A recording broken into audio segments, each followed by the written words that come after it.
Bien. Je voudrais donc profiter de la présence du ministre Blé Goudé, qui est le président de la jeunesse ivoirienne, qui est venu ici nous apporter le soutien de cette jeunesse, pour m'adresser un peu à un des jeunes aussi, qui par la force des choses est devenu aujourd'hui Premier ministre, et qui du haut de son piédestal nargue tout le monde. Et je vais parler de Guillaume Soro. Dans l'interview, Guillaume Soro me dit que je ne suis pas du côté de la vérité, que je suis fils de pasteur. Je le reconnais. Mais je lui dis qu'il n'est pas du côté de la vérité, qu'il a été ancien séminariste, donc il était pratiquement lui à deux doigts d'être prêtre, c'est-à-dire homme de Dieu.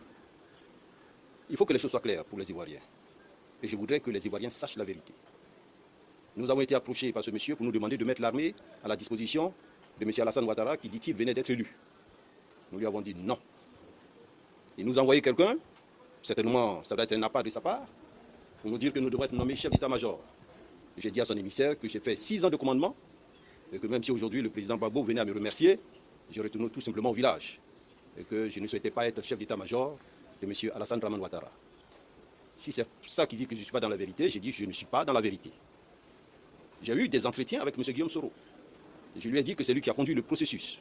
À un moment donné, il a même dit qu'il était arbitre.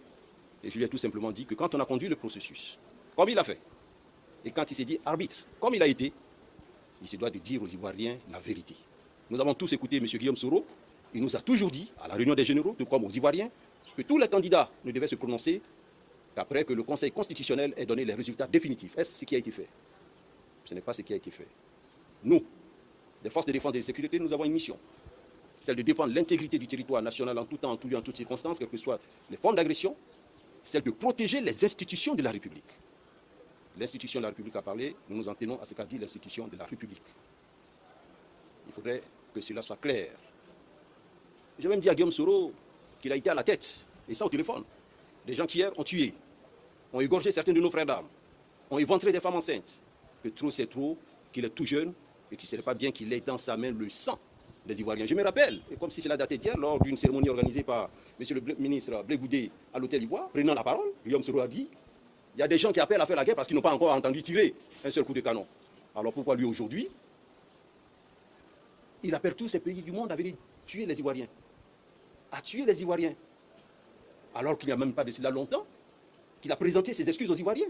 Les Ivoiriens, je le lui ai dit, ont commencé dès cet instant à le porter dans son cœur. Malheureusement, c'est lui qui appelle à la guerre, c'est lui qui appelle les forces étrangères à venir tuer les Ivoiriens qui veulent commander demain.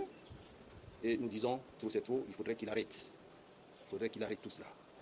Il faudrait qu'il puisse comprendre cela. Si le lui dire, il pense que c'est faire preuve, c'est insulter Alassane Dramane Ouattara, alors je dis qu'il est en train de faire une fausse route. Il est en train de faire une fausse route. Et les chrétiens, tout comme moi, notre Dieu, c'est un Dieu de justice. C'est un Dieu de justice. Il faut qu'il se le dise. Il est certes bon, mais lent à la colère. Et tout ce qui se passe et se fait sur cette terre, tôt ou tard, on finit par le payer. Il faudra qu'il le sache. Et surtout, qu'il sache qu'en appelant les gens à venir tuer les Ivoiriens, qu'il n'est pas immortel, qu'un jour, lui également, il partira. Et en ce moment, tous deux, nous aurons des comptes à rendre devant notre Seigneur. Qu'il sache rester humble. Il a été Premier ministre. Nous avons respecté ses fonctions. Qu'il ait un minimum d'égards pour les Ivoiriens. Qu'il ait un minimum d'égards pour l'armée nationale. Et qu'il se garde de dire et de faire certaines choses. Aujourd'hui, ce même Guillaume Soro veut que nous mettions l'armée nationale à sa disposition.